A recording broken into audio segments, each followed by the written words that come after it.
गुरु किस प्रकार से अपने बच्चे की चिकित्सा करते हैं, उसके समस्त प्रारब्ध कर्मों का परिमार्जन करते हैं, उसको धोते हैं, उसको कैसे कष्टों से रोगों से मुक्त कराते हैं। और इस कहानी को बताने के लिए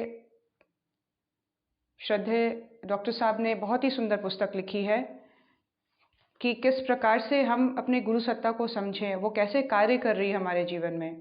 गुरु का होना वास्तव में क्या है, इसको समझाने का एक बहुत ही सशक्त माध्यम है कि गुरु आध्यात्मिक चिकित्सा कैसे करते हैं अपने बच्चों का, अपने शिष्यों का।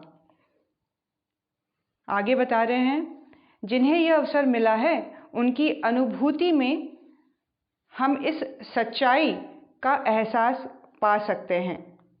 जिन पलों में इस अनुभूति को घटित होने का क्रम आरंभ हुआ, उन दिनों हमारे अपने सद्गुरु गायत्री तपोभूमि मथुरा को केंद्र बनाकर अपनी योजना को आकार दे रहे थे।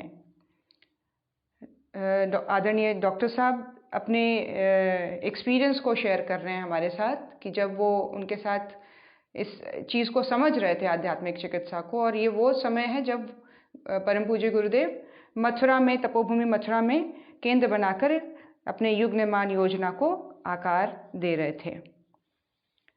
सन 1955 का वर्ष था। तपोभूमि में विशिष्ट यज्ञों की श्रृंखला चल रही थी।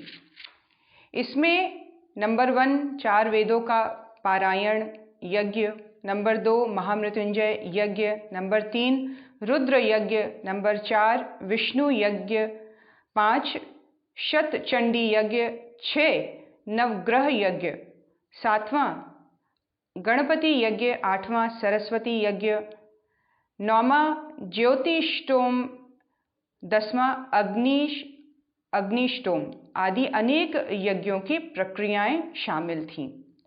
कर्मकांड के महान विद्वानों का विशिष्ट सम्मेलन था यह। मंत्र विद्या के अनेकों महारथी पधारे हुए थे।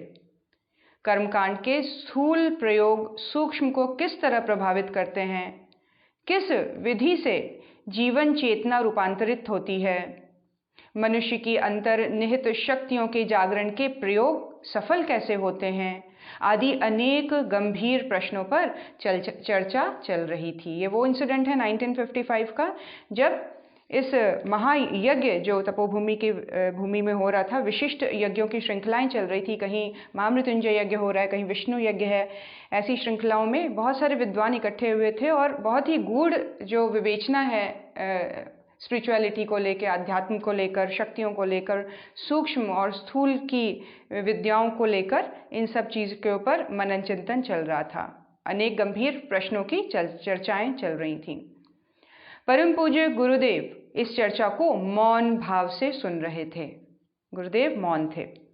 सुनते सुनते जहाँ कहीं आवश्यक होता वहाँ वह अपनी अनुभूति का स्वर जोड़ देते। उनकी मौलिकता के इस विशद चर्चा में नव प्राणों का संचार हो जाता। जब भी गुरुदेव अपनी कोई स्टेटमेंट देते तो ये जो चर्चा है मौलिकता से, इस चर्चा में नव प्राण आ जाते, और भी ज़्यादा ये जो चर्चा है, मीटिंग है, और शक्तिशाली और पावरफुल हो जाया करता था। चर्चा के इस क्रम में बड़ा विचित्र व्याघात हुआ। सभी की दृष्टि उन रोते कलपते प्रौढ़ दंपति की ओर गई जो अपने किशोर पुत्र को लेकर आए थे। उनका यह किशोर बालक कई जीर्ण बीमारियों से ग्रसित था। लगभग असहाय एवं अपाहिज स्थिति थी उसकी। निस्तेज आंखें, निस्तेज मुख, बुझी हुई आंखें, कृशकाय लड़खड़ाते कदम, बस जैसे उसके माँ पिता ने उसे लाकर गुरुदेव के पांव में डाल दिया। आप ही बचा सकते हैं मेरे बेटे को, यही एक रट थी उन दोनों की। गुरुदेव ने बड़ी आत्मीयता से उनकी बात सुनी, फिर उन्हें थोड़ा समझाया, बुझाया और उनके ठहरने की उचित व्यवस्था की। 1955 की बात, जब इतने बड़े महायज्ञ के बीच में 2 पेयर्स अपने बेटे को लेकर, किशोरावस्था के पुत्र को लेकर आते हैं जो कि बहुत ही जीर्ण है।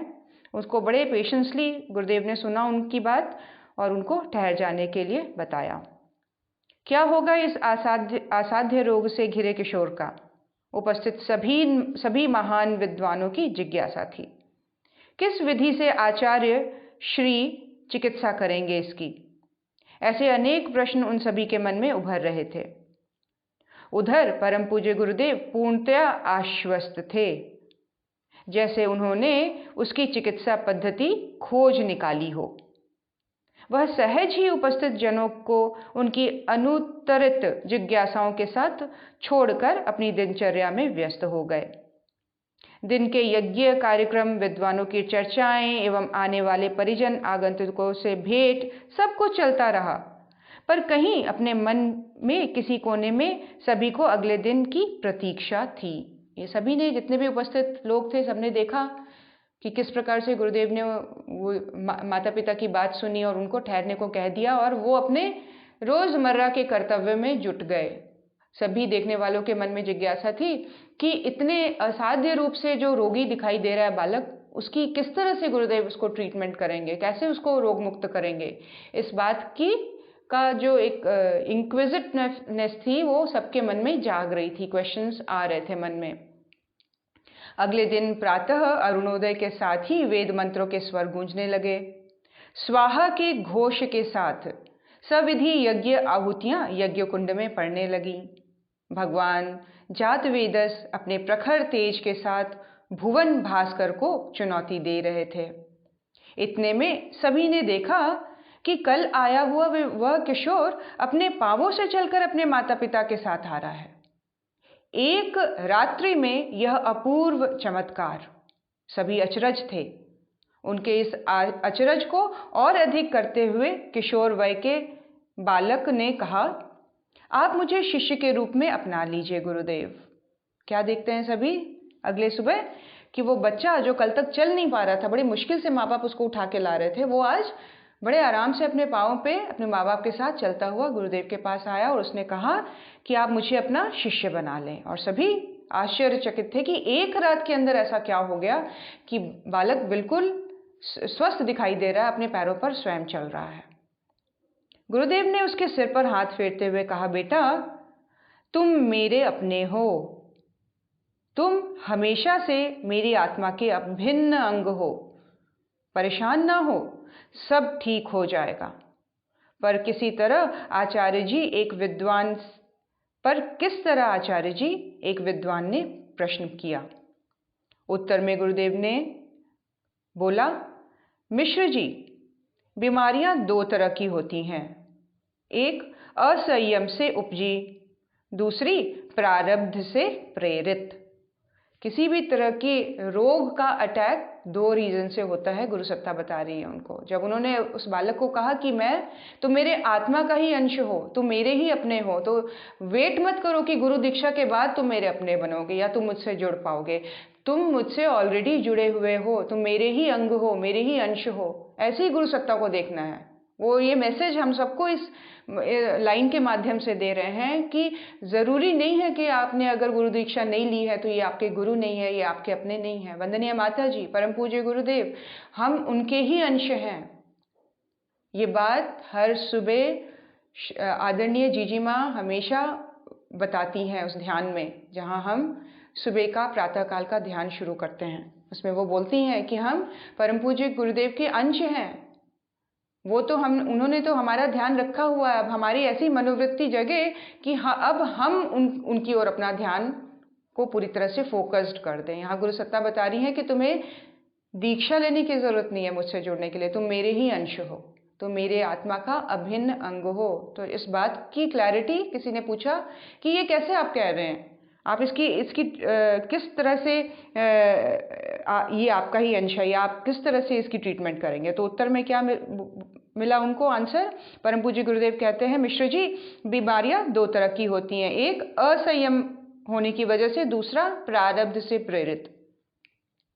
यह बालक राम नारायण प्रारब्ध से प्रेरित बीमारियों की जकड़ में है। अच्छा, प्रारब्ध का नाम है राम नारायण। यह बालक राम नारायण प्रारब्ध से प्रेरित बीमारियों की जकड़ में है। प्रारब्ध का फल था कि वो इतना बीमार था। जब तक यह अपने प्रारब्ध से ग्रसित रहेगा, इसे कोई औषधि फायदा नहीं करेगी। इसकी एकमात्र चिकित्सा अध्यात्म है। हाँ, औषधियां शरीर के तल पर इसमें सहयोगी साबित हो सकती हैं। क्या कह रहे हैं गुरुदेव कि जब तक ये प्रारब्ध का फेज इसका बना हुआ है तब तक किसी भी प्रकार की ट्रीटमेंट इसके ऊपर काम नहीं करेगी, कोई भी औषधि फायदा नहीं करेगी। हाँ, ये हो सकता है कि शरीर के लेवल तक कुछ हद तक ये सहायक सिद्ध हों, बॉडी तक, वो लेवल जहाँ पर चलने में, खाने पीने में कुछ सहायता मिल सकती है, लेकिन इंटरनल लेवल पर जहाँ पे वीकनेस आई हुई है, इंटरनली जहाँ पर ऑर्गन्स बिल्कुल शिथिल हो गए हैं, बिल्कुल उसका जो इम्पैक्ट उसकी लाइफ के ऊपर आ रहा है, उसके इमोशंस के ऊपर आ रहा है, उसकी अंडरस्टैंडिंग के ऊपर आ रहा है, वो चीज़ बनी रहेगी जब तक कि ये प्रारब्ध का फेस बना हुआ है। यह कहते हुए गुरुदेव उस बालक के माता पिता की ओर मुड़े और उनसे बोले, आप चिंता ना करें, आपका बेटा राम नारायण आज से मेरा बेटा है। आपने इसके शरीर को जन्म दिया है, मैं इसकी जीवात्मा को नया जन्म दूंगा। देखिए गुरु क्या करते हैं, क्या कह रहे हैं उनके सांसारिक माता पिता को कि आपने तो इसके शरीर को जन्म दिया है, मैं इसकी आत्मा को नया जन्म दूंगा। आत्मा के कॉन्शियसनेस के लेवल पर इसको वो प्राण से भरने की बात कर रहे हैं, उस ऊर्जा से भरने की बात कर रहे हैं जो उसके पूरे जीवन को नयापन दे देंगे, नया जन्म होने जैसी स्थिति उत्पन्न हो जाएगी। उसे पूर्वकृत दुष्कर्मों के प्रभाव से मुक्त कर दूंगा। गुरुदेव की बात ने माता पिता को आश्वस्त कर दिया। वैसे भी वे एक रात्रि में काफी कुछ परिवर्तन देख चुके थे। गुरुदेव के तप के अंश को पाकर कुछ ही महीनों में न केवल उस किशोर राम नारायण के शारीरिक रोग दूर हुए, बल्कि उसकी मानसिक चेतना भी निखर गई। उसकी बौद्धिक शक्तियों का भारी विकास हुआ। यही नहीं, रुचियां, प्रवृत्तियां भी परिष्कृत हो गईं। उसमें गायत्री साधना के प्रति भारी अनुराग जाग गया। उसमें ये सारे परिवर्तन गुरु की कृपा से ही आए। वही गुरु जो मानवीय जीवन के आध्यात्मिक रहस्यों के मर्मज्ञ थे। गुरु कौन? जो जीवन को पूरी गहराई से जानते हैं, जो जीवन के हर लेयर्स को अंडरस्टैंड करते हैं, प्रारब्धों के, अंतःकरण के, वृत्तियों के, संस्कारों के हर लेवल पर जब वो जानते हैं तो वो आध्यात्मिक चिकित्सा करने में पूरी तरह से समर्थ होते हैं, और एक समर्थ गुरु ही आध्यात्मिक चिकित्सा कर पाता है। तो उस बालक का 6 महीने के अंदर ना केवल शारीरिक रोग दूर हो गया, बल्कि मानसिक रोग भी उसके दूर होते चले गए। वो परिष्कृत होता चला गया, उसकी गायत्री साधना बलवती होती चली गई, और आगे चलकर उसका जीवन बहुत सुंदर, परिष्कृत और जागृत हो गया। तो ये क्या है, ये सारे परिवर्तन किसने किए? गुरु ने, अपनी तप साधना के द्वारा। गुरु ने उसके ऊपर पूरी तरह से आध्यात्मिक चिकित्सा का प्रत्यारोपण कर दिया, प्राण ऊर्जा का प्रत्यारोपण कर दिया, अपनी शक्ति का, अपनी तप के द्वारा उसके कर्मों को, उसके कुकर्मों को विनष्ट करते हुए उसको पूर्ण स्वास्थ्य प्रदान किया। बॉडी के ऊपर प्रॉब्लम नहीं थी, ये किसी भी तरह से असंयम से रिलेटेड प्रॉब्लम नहीं थी जो बॉडी के लेवल पर सहनी थी। ये उसके प्रारब्ध कर्म थे कुछ, जिसको तप के द्वारा गुरु उसको काट देता है, शक्ति दे देता है, सामर्थ्य दे देता है अच्छे कर्मों को करने की, और वो उसका फेस धीरे धीरे कटता चला जाता है। फिर वो पूरी तरह से अपनी स्थिति से बाहर निकल जाता है। वो मानसिक रूप से भी उत्कृष्ट हो जाता है, शारीरिक रूप से भी स्वस्थ हो जाता है, बलिष्ठ हो जाता है। तो ये सारी चीजें गुरु सत्ता कर पाती है। एक समर्थ गुरु आध्यात्मिक चिकित्सा के मर्मज्ञ होते हैं। मानवीय जीवन आध्यात्मिक रहस्यों से भरा है। आगे का क्रम, ये क्रम यही समाप्त। नए क्रम में आदरणीय डॉक्टर साहब बता रहे हैं, मानवीय जीवन जो है वो आध्यात्मिक रहस्यों से भरा हुआ है। कई बार कई सिचुएशंस ऐसे आ जाती हैं जिसको हम समझ नहीं पाते हैं। बहुत सारे इंस्टेंसेस ऐसी होती हैं जीवन में जिनको हम नहीं समझ पाते हैं, ऐसा क्यों हुआ। कई बहुत अच्छे होते हैं, कई बहुत बुरे होते हैं। तो इन सब का जो लेखा जोखा है, जुड़ाव है, वो हमारे आध्यात्मिक रहस्य जो है हमारे जीवन के, उसके साथ जुड़ा होता है। मानवीय जीवन के आध्यात्मिक रहस्य अद्भुत हैं। अनुभव कहता है कि ये इतने आश्चर्यों से भरे हैं कि सामान्य बुद्धि पर भरोसा करने में स्वयं को असहाय पाते हैं। जिस देह में हमें जीवन का परिचय मिलता है उसके बारे में हमारी जानकारी बड़ी आधी अधूरी है, जिसको आजीवन मैं करते हैं हम, मेरा है, मेरा शरीर, मेरा शरीर। शरीर को लेकर, अपने आप को लेकर, बॉडी समझते हुए हम पूरे जीवन को निकाल देते हैं, लेकिन वास्तविक रूप से देखा जाए तो उस शरीर के बारे में ही हमारा ज्ञान आधा अधूरा हम लेकर चलते हैं। ऊपर से देखने भर से यह मांस और चमड़े से मढ़ा हुआ हड्डियों का एक ढांचा नजर आता तो है, जिसके भीतर रक्त और प्राण चक्कर लगा रहे हैं। लेकिन वैज्ञानिक दृष्टि कहती है कि इसके भीतर अनेकों ऐसी सूक्ष्मताएं हैं जिनके बारे में आधुनिकतम शोध भी कुछ कह पाने में असमर्थ हैं। सूक्ष्मता को विज्ञान अभी नहीं जान पाया है।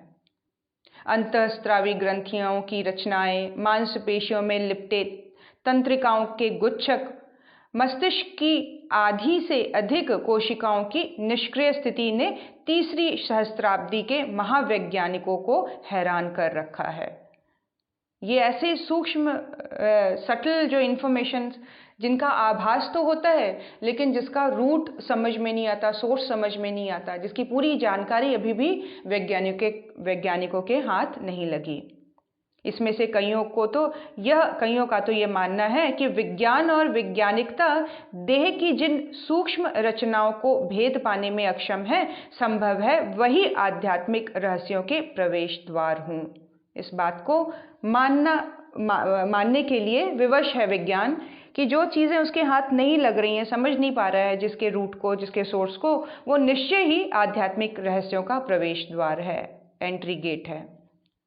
सभी कुछ सालों पहले तीसरी सहस्त्राब्दी के प्रवेश की शुभ घड़ी में एक ग्रंथ प्रकाशित हुआ था, prediction for the next millennium. इस ग्रंथ का संपादन डॉक्टर क्रिस्टोफ एवं टॉड डब्ल्यू निकर्सन नाम के दो विशेषज्ञ वैज्ञानिकों ने किया। अब इस ग्रंथ में क्या है? इस ग्रंथ में 270 विशिष्ट वैज्ञानिकों के विचार प्रकाशित किए गए हैं, जिनके माध्यम से भविष्य के मानव विकास पर दृष्टि डाली गई है। संक्षेप में इस पुस्तक का सार कहें तो इसमें यह उम्मीद जताई गई है कि भविष्य का मानव अपने जीवन के आध्यात्मिक रहस्यों को वैज्ञानिक रीति से जानने योग्य बन सकेगा। उन्होंने क्या एक तरह से फोरकास्ट किया है इस बुक में कि आने वाले समय में ये उम्मीद की जा सकती है कि भविष्य का जो मानव होगा उसकी प्रज्ञा इतनी बढ़ी चढ़ी, इतनी प्रखर होगी कि जो आध्यात्मिक रहस्य है उसको जानने के प्रयोग में वो इस विज्ञान को एक बेस के रूप में प्रयुक्त कर सकता है। इसको प्रयोग में लाकर वो आध्यात्मिक रहस्यों को जान सकता है।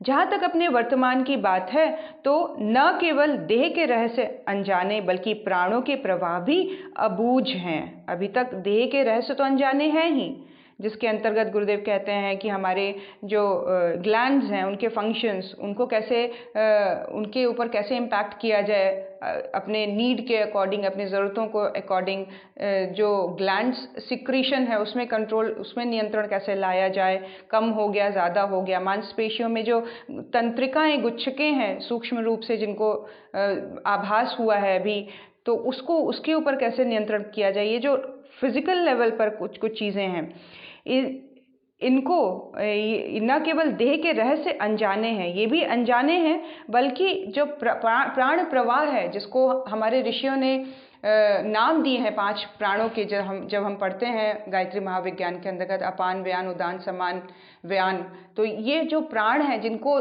कैटेगराइज भी कर चुकी है हमारी ऋषि सत्ता, उनके बारे में उनके फंक्शंस भी बता चुकी है, उनके इम्पैक्ट भी हम पढ़ चुके हैं कि किस तरह से डाइजेशन में, बॉडी के वेस्ट को बाहर निकालने में, बुद्धि की सही सोच में अलग अलग लेवल पर अलग अलग प्राण काम करते हैं। उन प्राणों को भी अभी तक विज्ञान नहीं जान पाया है। ये अभी तक एक कन्फ्यूजन वाली स्टेट में विज्ञान है इन सभी लेवल पर। नाड़ी संस्थान के बहने वाला प्राण विश्व प्राण से कैसे संबंधित है? इस प्रश्न का कोई सटीक वैज्ञानिक उत्तर नहीं मिल रहा, जबकि आध्यात्मिकता के भव्य भवन की समूची नींव प्राण विद्या पर टिकी हुई है। इसलिए कहते हैं ना कि जहाँ साइंस खत्म हो जाता है, जहाँ साइंस अपने हाथ डाल देता है, हथियार डाल देता है, वहाँ से आध्यात्मिकता की शुरुआत हुई है। अध्यात्म विज्ञान कहाँ से शुरुआत हुई है? उसकी नींव क्या है? अध्यात्म विज्ञान की नींव है प्राण। जहाँ तक विज्ञान की पहुँच अभी तक नहीं पहुँच पाई, नहीं हो पाई। वहाँ से शुरुआत होती है हमारे आध्यात्मिक विज्ञान की, जहाँ से ऋषि मुनियों ने हमारे आध्यात्म को समझाना और समझना शुरू किया, जिसके ऊपर उनके एक्सपेरिमेंट्स चल पड़े। प्राणों के ऊपर नियंत्रण के द्वारा समाधिस्थ रहना, प्राणों के ऊपर नियंत्रण द्वारा रोगों का पूरी तरह से उनको विनष्ट कर देना, प्राणों के ऊपर कंट्रोल के द्वारा बुद्धि का जागरण, प्राणों के ऊपर कंट्रोल के द्वारा दृष्टिकोण का परिमार्जन, प्राणों के ऊपर कंट्रोल के द्वारा हमारे सबकॉन्शियस माइंड को एलिवेट करना। तो हर लेवल पर, कॉन्शियसनेस के लेवल तक हम देखेंगे कि किस तरह से प्राण जो है ये एक इनिशियल नींव का काम है हमारे अध्यात्म विज्ञान को अगर हम जानने का प्रयास करते हैं कि ऋषियों ने जो बताना शुरू किया है तो उसका बेस क्या है? प्राण। प्राण हमारे भारतीय विज्ञान, आध्यात्मिक विज्ञान का मूल है, नींव है, जहाँ विज्ञान अपने हथियार डाल चुका है। हमारा जो साइंस है, मेडिकल साइंस है या अभी का जो साइंस है, वहाँ साइंटिस्ट की पहुँच नहीं हो पाई है, प्राण को वो अभी नहीं जान पाए हैं। तो क्या कह रहे हैं गुरुदेव? जबकि आध्यात्मिकता के भव्य भवन की समूची नींव जो है वो प्राण विद्या पर टिकी हुई है। प्राण के भेद, उपभेद, उनके भावनाओं एवं विचारों पर प्रभाव इतने अनोखे हैं जिसकी अनुभूति पर कोई भी जीवन की डोर अपने हाथ में ले सकता है। प्राणों का साइंस इतना जबरदस्त है कि उसको अगर कैप्चर कर लिया जाए, उसको कंट्रोल और नियंत्रण करने की विद्या आ जाए, तो उसके लेवल पर जीवन की पूरी डोर को हाथ में लिया जा सकता है। इसीलिए तो हमारे ऋषि मुनि अनाउंसमेंट करते थे कि इस डेट को, इस क्षण में, इस अमुक मुहूर्त पे मैं ये शरीर को त्यागूंगा। इतना जबरदस्त कंट्रोल ऑन देयर ओन प्राण, अपने ही प्राण शक्ति के ऊपर इतना जबरदस्त कंट्रोल कि जहाँ पे ह्यूमैनिटी की पहुँच खत्म हो जाती है जन्म और मृत्यु के, उस लेवल पर वो कंट्रोल ऋषि मुनियों का हो गया था। उनके हाथ में समस्त, जिसको बोलते हैं सृष्टि का मूल आ गया था। कंट्रोल, एक बोलते हैं ना कि रिमोट आ जाना हाथ में और पूरा कंट्रोल नियंत्रण में आ जाना, जहाँ हम अपने जीवन को भी अपनी मुट्ठी में बांध के रखेंगे। जब चाहेंगे तब शरीर छूटेगा, जब चाहेंगे इस शरीर को छोड़ के दूसरे शरीर में प्रवेश कर जाएंगे, जब चाहेंगे सामने वाले पंच तत्वों को में चेंजेस लाके अपने अकॉर्डिंग चीज़ें, अपने अकॉर्डिंग सर्कमस्टांसेस, अपने अकॉर्डिंग सिचुएशंस को मैनिफेस्ट कर सकेंगे। तो उस लेवल पर कंट्रोल आ जाना, तो एक तरह से देखा जाए कि जीवन की जो पूरी डोर है उनके अपने हाथों में आ गई थी। परम पूज्य गुरुदेव ने अनाउंसमेंट की थी,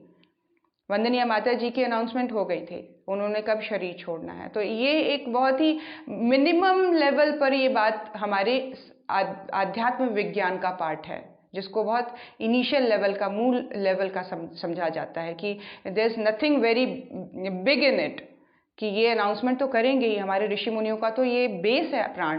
प्राण के आधार पर ही उन्होंने समस्त विद्याओं को, समस्त उपासना और साधनाओं की स्थापना की है। तो बहुत जबरदस्त चीज़ यहाँ पे बता रहे हैं कि विज्ञान जहाँ समाप्त हो जाता है, अध्यात्म वहाँ से शुरू होता है। प्राण की ही भांति मन में आध्यात्मिक रहस्यों से मनोवैज्ञानिकों का समुदाय अपरिचित है।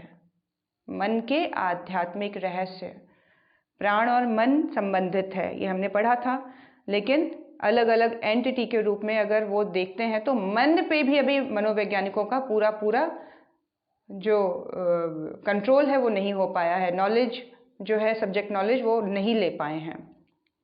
मन सोच विचार के संस्थान से कुछ ज़्यादा ही है। इसी तरह इसके अचेतन की परतों की गहराई वर्तमान जीवन से कहीं अधिक है। इसमें असंख्य ऐसे गहरे भेद समाये हैं जिन्हें केवल आध्यात्मिक साधनाओं से ही उभारा, उकेरा और जगाया जा सकता है। ऐसे सूक्ष्म लेयर्स हैं, ऐसे सूक्ष्म एंटिटीज़ हैं, ऐसी सूक्ष्म एग्जिस्टेंस हैं चीज़ों की, जिनको सिर्फ और सिर्फ प्राण विद्या के द्वारा, आध्यात्म विद्या के द्वारा, आध्यात्म विज्ञान और साधनाओं के द्वारा, जिनको मन की उन गहरी परतों को उभारा, जगाया और सचेत किया जा सकता है।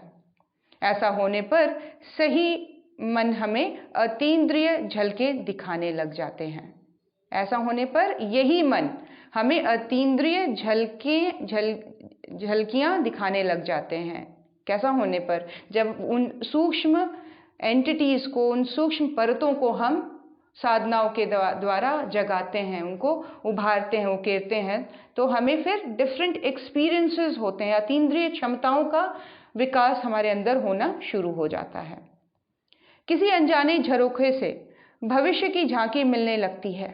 जीवन की परतें बहुतेरे हैं, इनके रहस्य भी असंख्य हैं, पर इन्हें जान वही सकता है जो सचमुच में जिज्ञासु है। किसकी बात हो रही है?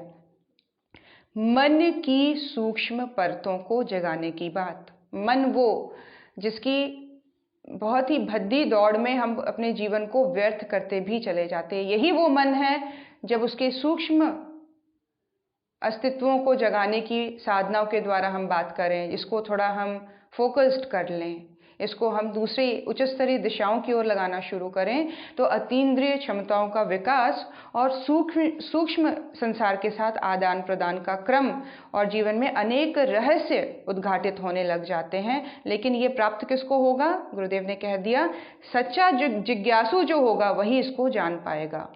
मन सबके पास है, लेकिन मन की स्थिति बहुत बिखरी हुई सी है, बहुत डावाडोल सी है, बहुत कमज़ोर सी स्थिति बनाई हुई है। लेकिन उसको ही केंद्रित कर देते हैं हम जब अपने आप से हम कुछ बात कर लेते हैं, अपने आप से कुछ ठान लेते हैं, हम किसी चीज़ को बहुत सही तरीके से समझ जाते हैं और फिर हम फोकस्ड हो जाते हैं, तो उन सूक्ष्म परतों को हम जगाने का अभ्यास करने लग जाते हैं। उपासनाओं के द्वारा, साधनाओं के द्वारा, कुछ अच्छे पैटर्न्स के द्वारा, आदतों के द्वारा उन चीज़ों को हम एलिवेट करना शुरू कर देते हैं, जहाँ हम इस चीज़ के लिए फोकस्ड हो जाते हैं कि एनर्जीज़ को हम लीक ना होने दें, चाहे क्रोध के रूप में, निराशा के रूप में, दुख होने के रूप में, भय के रूप में, किसी भी लेवल पर हम एनर्जीज को बहने ना दें। ये मेरे अंतर मन की शक्ति है जो बह जाती है इन भावनाओं के द्वारा।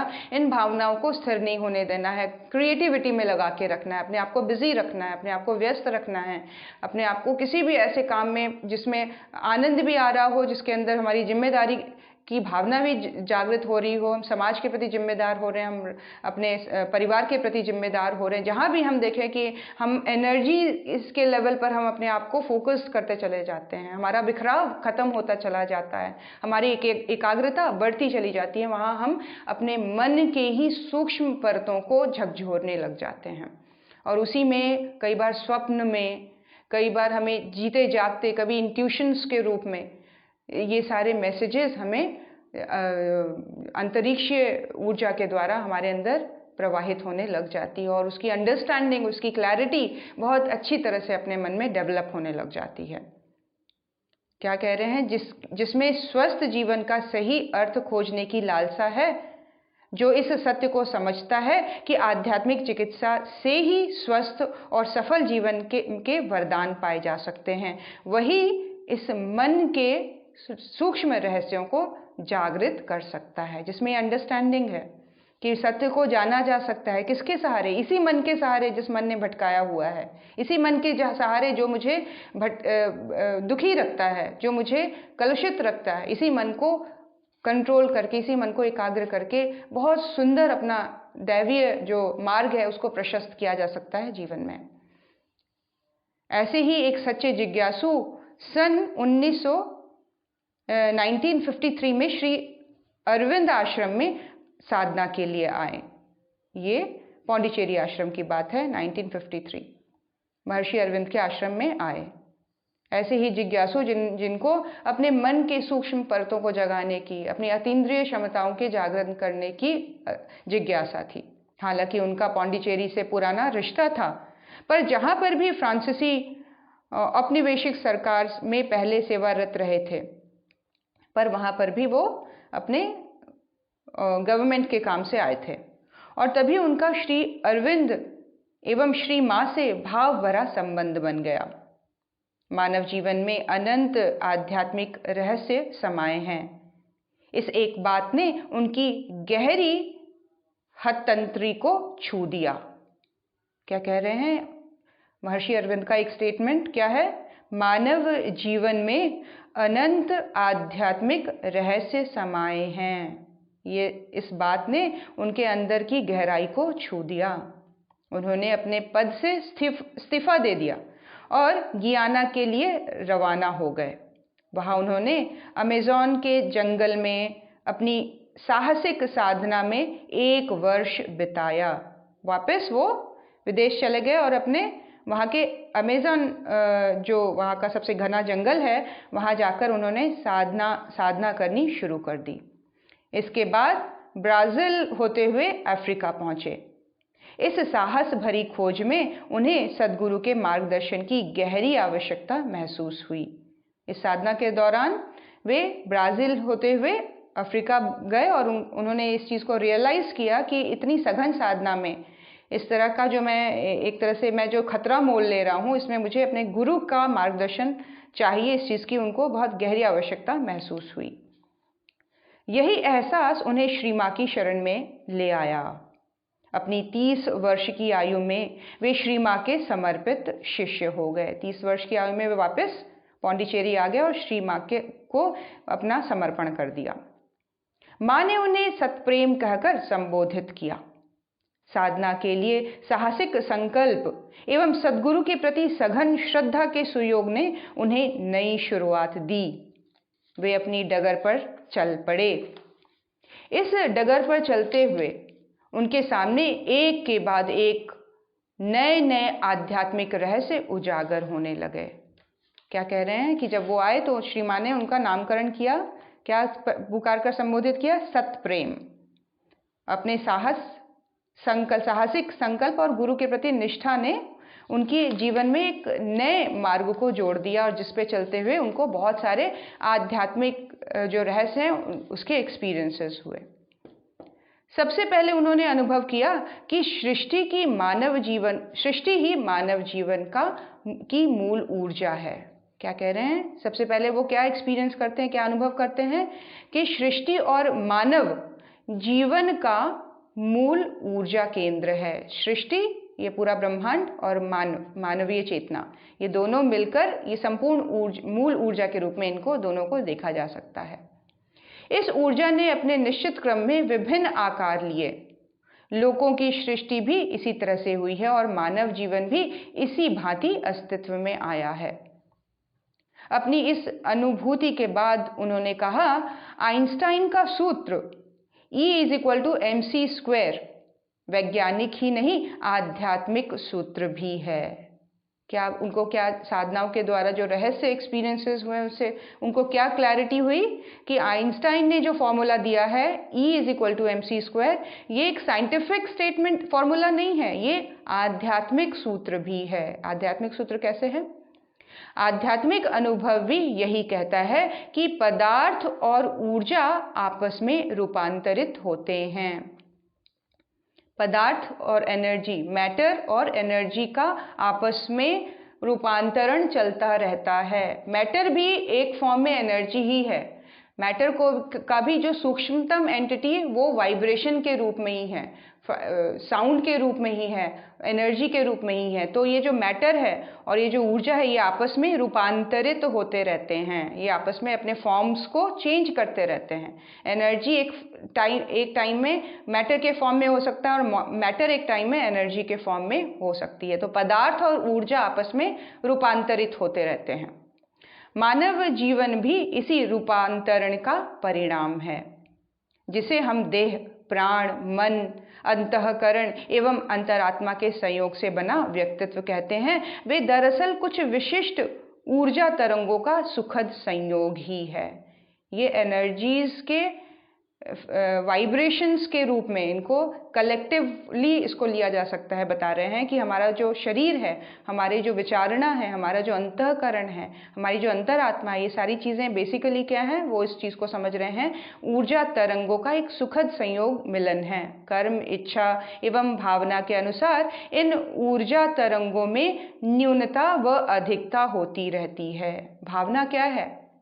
भावना कोई मैटर नहीं है, एनर्जी के रूप में, कॉन्शियसनेस के रूप में उसको देखा जा सकता है। तो वो भी इसी बात को समझ रहे हैं कि जहाँ आइंस्टाइन ने सूत्र दिया था E=mc², जहाँ वो मैटर और एनर्जी के बीच के रिलेशंस को बता रहे हैं, वो कह रहे हैं ये सिर्फ और सिर्फ वर्ल्डली लेवल पर एक्सेप्टेंस नहीं मिलता है, यहाँ इसको अध्यात्म के लेवल पर भी समझा जा सकता है कि हमारी विचारणाओं के अंदर परिवर्तन आने से हमारा ऊपर का जो जीवन है, स्थूल के लेवल पर जो जीवन है, मैटर के लेवल पर जो मैनिफेस्ट होती रहती हैं चीज़ें, कभी अच्छी घटनाओं के रूप में, कभी अच्छे चीज़ों के आ जाने के रूप में, या बुरी चीज़ों के, ये सारी चीज़ें बेसिकली एनर्जी के ही फॉर्म में एग्जिस्ट हो रही हैं।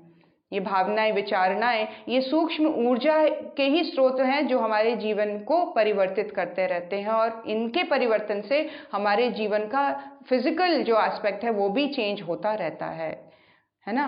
तो पदार्थों के लेवल पर भी जीवन में परिवर्तन बेसिकली भावनाओं के लेवल से ही जुड़ी हुई हैं। यहाँ पे वो कह रहे हैं कि हमारा कर्म, हमारी इच्छा एवं भावना जैसी होगी, उसी तरह की ऊर्जा तरंगे न्यून और अधिक होती चली जाएंगी। स्थिति में होने वाले इस परिवर्तन के लिए वर्तमान जीवन के साथ अतीत में किए गए कर्म, इच्छाएं व भावनाएं जिम्मेदार होते हैं। स्थिति में होने वाले इस परिवर्तन के लिए, इस प्रेजेंट में ये परिवर्तन के लिए क्या क्या चीज़ें जिम्मेदार हैं?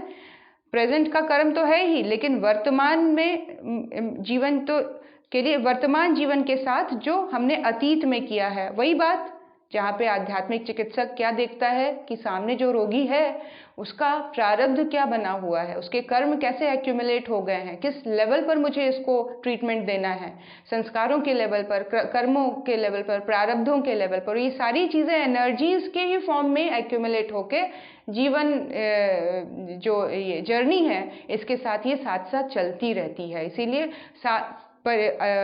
वर्तमान के साथ अतीत में किए गए कर्म, इच्छाएं व भावनाएं जिम्मेदार होती हैं हमारे करंट स्थिति के लिए। हमारी आज की स्थिति, आज के कर्म के साथ साथ इसका बहुत सघन इम्पैक्ट हमारे अतीत के कर्मों का पड़ता है। इसीलिए जो गुरु होता है वो पास्ट को देख पाता है। जो गुरु होता है वो हमारी पूरी जर्नी जो हम अपने साथ लेते चले आ रहे हैं, चीज़ों को एक्यूमुलेट करते चले आ रहे हैं, उसको देखते हुए वो इस चीज़ को समझ जाता है कि इसको ट्रीटमेंट किस लेवल पर देनी है, कैसी ट्रीटमेंट इस बच्चे को चाहिए। इन्हीं की उपयुक्त एवं अनुपयुक्त स्थिति के अनुसार जीवन में सुख और दुख अपने आप परिवर्तित होते रहते हैं। किसी विशिष्ट ऊर्जा तरंग की न्यूनता जब जीवन में होती है तो स्वास्थ्य, मानसिक स्थिति, पारिवारिक एवं सामाजिक परिस्थिति में तदनुरूप परिवर्तन आ जाते हैं। स्थिति को तप, योग, मंत्र विद्या आदि प्रयासों से ठीक किया जा सकता है, क्योंकि ये सूक्ष्म है।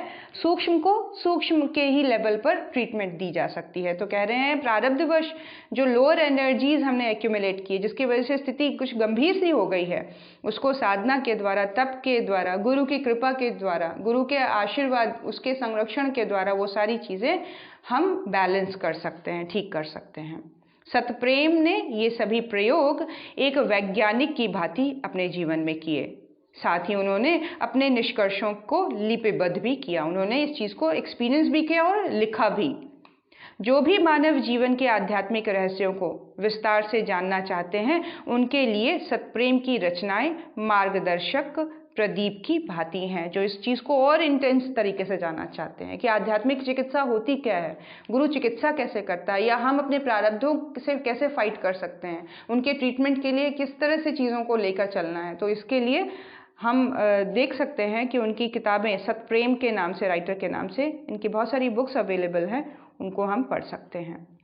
प्रायोगिक निष्कर्ष के क्रम में उन्होंने सबसे पहले महर्षि अरविंद और द एडवेंचर ऑफ कॉन्शियसनेस लिखा। उनकी पहली बुक श्री अरविंद और द एडवेंचर ऑफ कॉन्शियसनेस, ये दो बुक्स उनके बहुत फेमस हुई। इसके कुछ ही दिनों बाद उन्होंने ऑन द वे ऑफ सुपरमैनहुड प्रकाशित किया। लिख सकते हैं, और ये सारी चीज़ें अवेलेबल होंगी फ्लिपकार्ट या अमेज़ॉन में, आप देख सकते हैं, बुक स्टोर्स में भी मिल जाएंगी।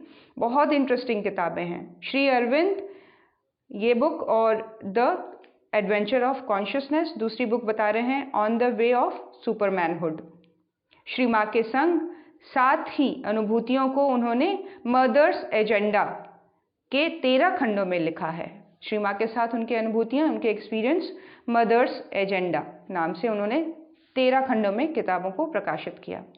इसके बाद the divine materialism, the new species, the mutation of death की एक ग्रंथ त्रयी लिखी है, एक सीरीज लिखी है उन्होंने, the divine materialism, the new species, the mutation of death.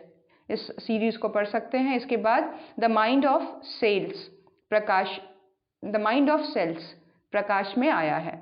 1989 में अपनी साधना कथा द रिवोल्ट ऑफ अर्थ नाम से उन्होंने प्रकाशित किया। तो ये कुछ इम्पोर्टेंट उनके प्रकाशन हैं, उनके बुक्स हैं जिनको हम पढ़ सकते हैं और इसके थ्रू हमें और भी अधिक और भी इंटेंस जो नॉलेज है इस फील्ड को लेकर कि आध्यात्म चिकित्सा होती क्या है, प्रारब्धों से फाइट कैसे किया जाता है, ये लाइफ पूरी तरह से किस तरह से चलती है, हम कौन हैं, हमारा जीवन किस बेस पर आधारित है, किस दिशा की ओर अग्रसर हो रहा है, गुरु का मिलना होता क्या है। तो उस सूक्ष्म लेवल पर इस सारी मतलब ह्यूमन जर्नी को समझा जा सकता है। सतप्रेम ने अपना संपूर्ण जीवन मानव जीवन के आध्यात्मिक रहस्यों की खोज में बिताया। एक गंभीर वैज्ञानिक की भांति उन्होंने अपना शोध निष्कर्ष प्रस्तुत किए। सार रूप में अनेक निष्कर्षों के बारे में दो बातें कही जा सकती हैं। क्या बातें हैं? एक, हम सभी सृष्टि एवं सृष्टा के साथ एक दूसरे से गहराई से गुथे हुए हैं। हम अलग नहीं हैं, कुछ पाना नहीं है, किसी को मिलना नहीं है, हम किसी से दूर नहीं है।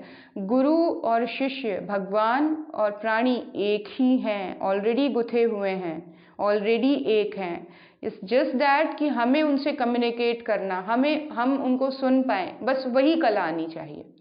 हमारे अंदर वो क्लैरिटी आ जाए, हमारे अंदर वो सफाई आ जाए कि हम जहाँ हैं जैसे हैं उस चीज़ को देख पाएँ, हम प्योर इंटेलिजेंस को फील कर पाएँ अपने अंदर कि वाकई मनुष्य है क्या, मेरी एग्जिस्टेंस किस तरह से है, मैं अपने आप को देख पाऊँ। बाकी हाईएस्ट लेवल ऑफ जो अल्टीमेट जो सोर्स है जिसके हम अंश हैं, वो तो हमारे से गुथा ही हुआ है, हमारे से एक ही है, हमसे कोई भी चीज़ दूर नहीं है। इस बात को पूरी तरह से बिलीव करने। नंबर 1, गुरु मुझसे दूर नहीं है, मुझे उसके तक पहुंचना नहीं है या उसको मेरे तक आना नहीं है। We are already one, he is there, he is listening to me. वो मुझे सुन रहे हैं, मुझे देख रहे हैं, मुझे पूरी तरह से मेरी हर एक स्थिति को समझ रहे हैं। तो कहीं भी अपने आप को अलग, अपने आप को कमज़ोर, अपने आप को अकेला नहीं महसूस करना है। सबसे पहली क्लैरिटी वो यही दे रहे हैं सतप्रेम जी कि ईश्वर, जीव और उसको बनाने वाला सृष्टा, ये दोनों गहराई से एक दूसरे से गुथे हुए हैं। अपने संपूर्ण जीवन को एक वैज्ञानिक के रूप में उन्होंने जब शोधा तो ये सारी क्लैरिटी को 10 स्टेटमेंट में उन्होंने बताया है, 3 स्टेटमेंट में, सॉरी, गहराई से गुथे हुए हैं। दूसरा, कर्म चक्र ही हम सबके जीवन को परिवर्तित कर रहा है। कर्म चक्र ही हम सबके जीवन को प्रवर्तित और परिवर्तित कर रहा है। हमारे जन्म होने का कारण कर्म, हमारे जीवन में परिवर्तन आने का कारण, ट्रांसफॉर्मेशन आने का कारण, चेंजेस आने का कारण कर्म ही वो बेस है। कर्म के आधार पर शरीर से कर्म, चिंतन से कर्म, भावनाओं से कर्म, उस तीनों लेवल पर जब हम कर्म करते हैं वही कारण बन जाता है हमारी उत्पत्ति का भी और हमारे आगे चलकर परिवर्तन का भी। इन 2 बातों के साथ 2 बातें और भी हैं। एक, इच्छा, संकल्प, साहस एवं श्रद्धा के द्वारा हम अपने सभी अनंत शक्तियों को जागृत कर सकते हैं। पहले नंबर पे उन्होंने क्या बताया था? पहले नंबर पे उन्होंने बताया हमारी एग्जिस्टेंस ईश्वर के एग्जिस्टेंस के साथ एक है। अब इस दूसरे फेज में नंबर 1 पे क्या बता रहे हैं? इस जीव का जो ऑलरेडी परमात्मा के साथ गुथा हुआ है, इसके अंदर इच्छाएं कैसी हैं, इसके अंदर संकल्प कैसा जागृत हो रहा है, इसके अंदर किस लेवल का साहस है, इसके अंदर श्रद्धा का क्या लेवल है, इन सारी चीज़ों के ऊपर वो अपनी अनंत शक्तियों को जागृत कर सकता है। वो ईश्वर के समतुल्य हो सकता है। उसके अंदर बीज रूप में वो सारी चीज़ें अपने सृष्टा के साथ एकाकार होने की सारे संभावनाएं बीज रूप में मौजूद हैं। हम उसको कितना उभारना चाहते हैं, हम अपने इस हाड़ मास के मनुष्य होने के एक्सेप्टेंस को कितने लेवल तक छोड़ सकते हैं। उसको हम जितना छोड़ते चले जाएंगे, हम अपने डिफरेंट डायमेंशन में एंटर होते चले जाएंगे, जहाँ हमारी सूक्ष्म में, जहाँ हमारे कारण में पहुँच है, जहाँ हम साहस और संकल्प को जागृत करके आगे बढ़ सकते हैं और जहाँ हमारा और हमारे बनाने वाले का एक हो जाना पूरी तरह से संभव है। दूसरे पॉइंट पे बता रहे हैं, आध्यात्मिक चिकित्सा ही मानव व्यक्तित्व का एकमात्र समाधान है। पहले दूसरे पॉइंट पे उन्होंने क्या बताया, हमारी एग्जिस्टेंस और हमारे परिवर्तन का कारण क्या है, कर्म। और इस कर्म में किसी भी तरह की अगर डिस्टर्बेंस आ गई है, किसी भी तरह का पोल्यूशन इकट्ठा हो गया है, किसी भी तरह का प्रारब्ध, सघन प्रारब्ध इकट्ठा हो गया है, तो उसके परिमार्जन के रूप में सेकंड पॉइंट यहाँ क्या है कि आध्यात्मिक चिकित्सा ही एकमात्र समाधान है मानवीय व्यक्तित्व का, एकमात्र समाधान। कर्म तो हमने कर दिए, वो तो पास्ट में हम एक्यूमुलेट करके चले ही आ रहे हैं, उसका सॉल्यूशन नहीं है, प्रारब्ध के थ्रू तो हमें गुजरना ही है। लेकिन गुरु का होना, जीवन में आध्यात्मिक चिकित्सक का, एक बहुत बड़े डॉक्टर का मिल जाना, मतलब क्या, मतलब जीवन का की समस्त प्रॉब्लम्स का समाधान हो गया। बट उस समाधान के लिए हम कितने रेडी हैं, हम कितना गुरु को देख रहे हैं, हमने गुरु को कितना एक्टिव रखा है अपने जीवन में, गुरु के होने में हम कितने संतुष्ट हैं, हम अपने कॉन्फिडेंट हैं, निश्चिंत हैं, हंसते खेलते जीवन जी रहे हैं, हमारे अंदर धैर्य बना हुआ है कुछ अच्छा हो जाने के लिए भी, हम पूरी तरह से आश्वस्त हैं कि हमारा जीवन बहुत सुंदर बीतेगा, बहुत ही अच्छा जाएगा, कहीं कोई घबराने, निराश होने की, डरने की बात नहीं है। ये सारी चीजें उस आध्यात्मिक चिकित्सा को होने दे पाएंगी, क्योंकि आध्यात्मिक चिकित्सा ही मानव व्यक्तित्व का एकमात्र समाधान है।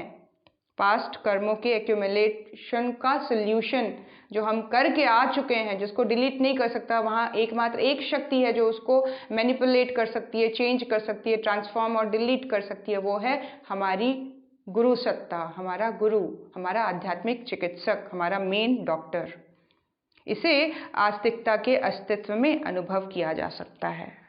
इसकी अनुभूति आस्तिकता के अस्तित्व में है, अपने ईगो के अस्तित्व में नहीं है, बॉडी के अस्तित्व में नहीं है, भावनाओं, श्रद्धा और विश्वास के लेवल पर इसको एक्सपीरियंस किया जा सकता है। वो श्रद्धा, वो विश्वास, वो अंडरस्टैंडिंग, वो अपनी एग्जिस्टेंस का, अपने मनुष्य के जीवन को और सूक्ष्म और डिफरेंट डायमेंशन पर, हाई लेवल पर और कॉन्शियसनेस के लेवल पर हम समझने का जब प्रयास करते हैं, तब इस तरह की अनुभूतियां जीवन में जुड़नी शुरू हो जाती है। आइए गुरु सत्ता के चरणों में नमन करें, उनसे आशीर्वाद लें, उनसे शक्ति और साहस और समझ मांगे, हमारी सूक्ष्म बुद्धि, हमारी श्रद्धा, हमारा विश्वास वंदनीय माता जी जागृत करती चली जाए, हमें अपनी तरह सच्चा शिष्य बनाएं।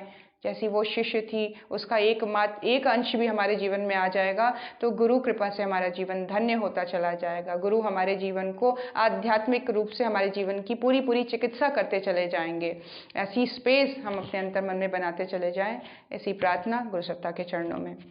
ओम नमोस्त्वनंताय सहस्त्रमूर्तये सहस्रपादाक्षिशिरोरुबाहवे सहस्रनाम्ने पुरुषाय शाश्वते सहस्रकोटियुगधारिणे नमः सहस्रकोटियुगधारिणे नमः।